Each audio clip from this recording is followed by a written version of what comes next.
until I came to the ashram, I didn't know that I was a spiritual being as well as a human being. And I went to a United Church, a little grey church in Princeton, BC. And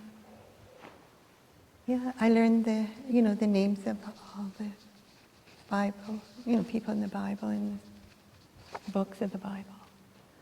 But there wasn't anything there really. More from my granny, who read the Bible every day. But so it was interesting just seeing how I came into it. So I'm starting at the beginning in 1977 in Lethbridge. Streaming droplets of light shower down on me like crystals, tiny shining bits like heaven's rain. The room becomes very bright. I feel bright, and it turns so silent. Little stars settle in us and around us, and I even breathe them in. I open my eyes a crack to see everyone concentrated and glowing. Closing my eyes, it is quiet beyond quietness, bright beyond brightness.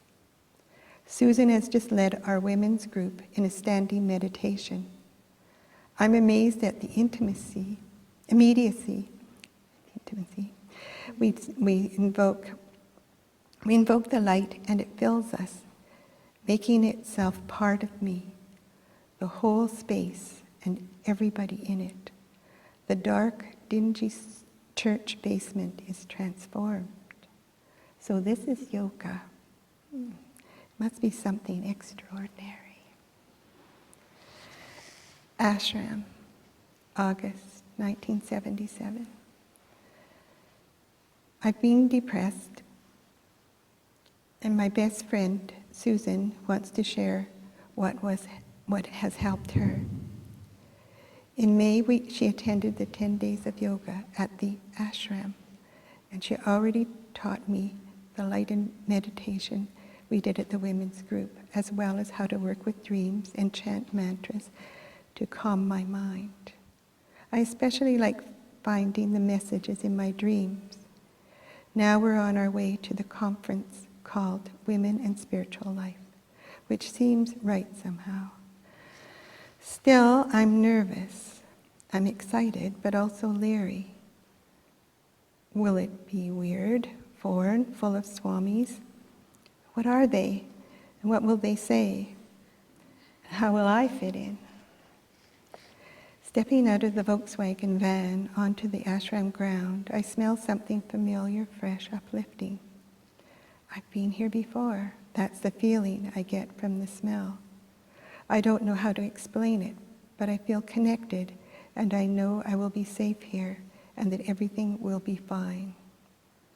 Surrounded by trees and greenness, I feel I'm back in the dream I had a few nights ago, back where we're driving to a hidden place, a familiar place behind the mountain and into a valley, a place that's hard to find and very far from everything else, especially my family and friends. A woman comes to meet us. She looks happy and is such a lovely person, so normal. Susan and I walk down the path a little to an A-frame overlooking the lake, beach, prayer room. When I open the door, again, a wonderful smell, familiar like something I remember.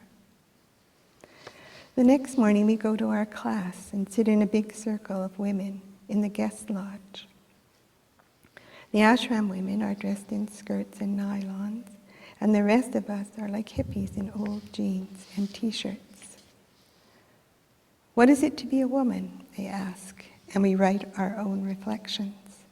I explore wife, mother, daughter, sister, teacher. As a woman, I sometimes feel powerless, dismissible, invisible. I am responsible for nurturing, loving, consoling my children and husband. At work, I'm a doer and a problem solver.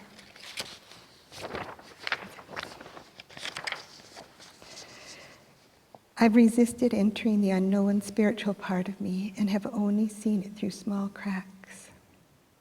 Who am I? How am I changing?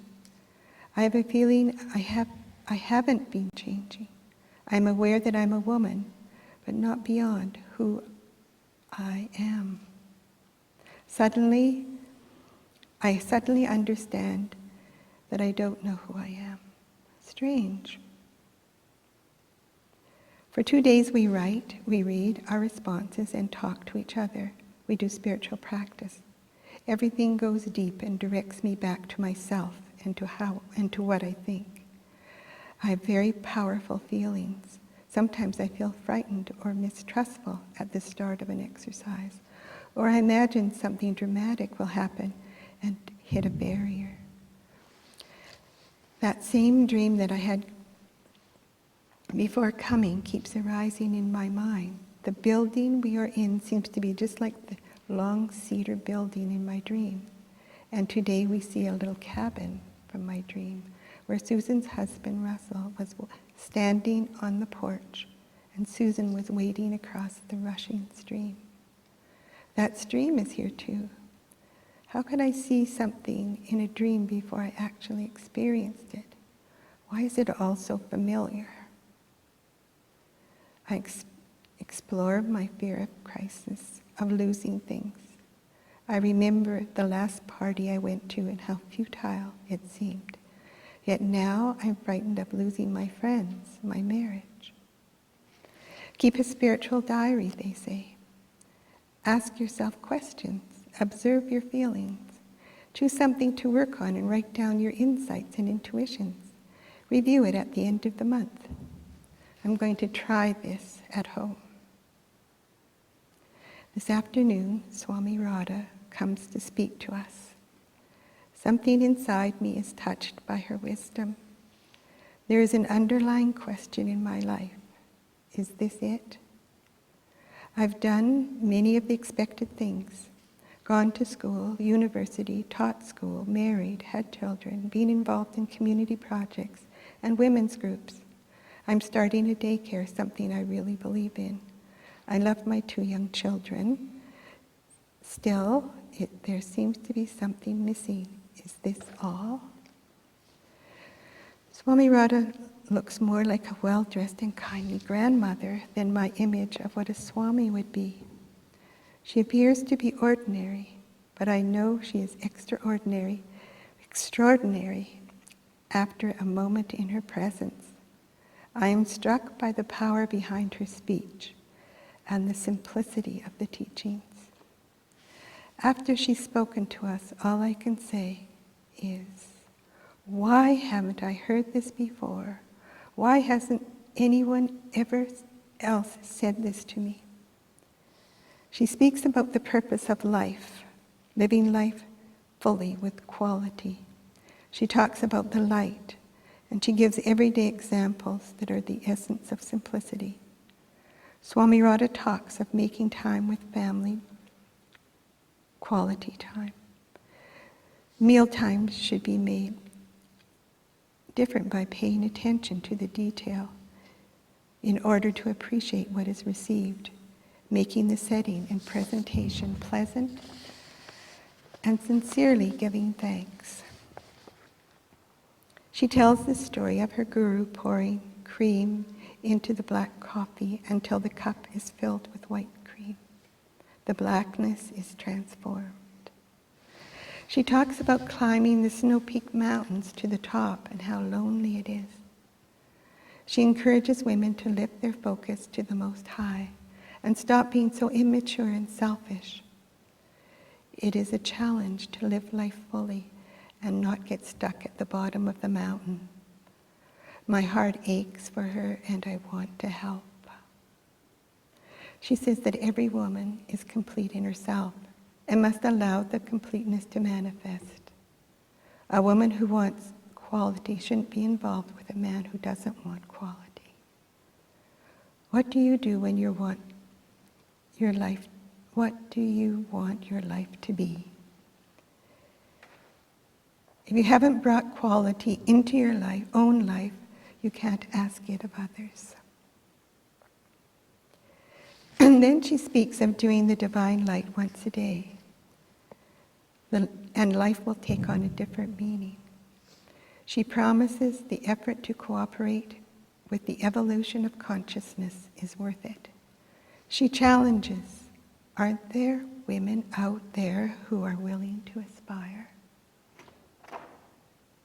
I can feel part of me wanting to step onto this path, and a part of me definitely wanting to stay in the security of known pain and darkness. Seems scary and very distant, this message of change and effort. But I decide I will do one divine light invocation a day. What can I lose? Everybody starts at the beginning.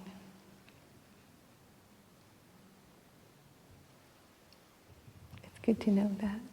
And often I go back when I'm teaching to find out what it was like for me at the beginning.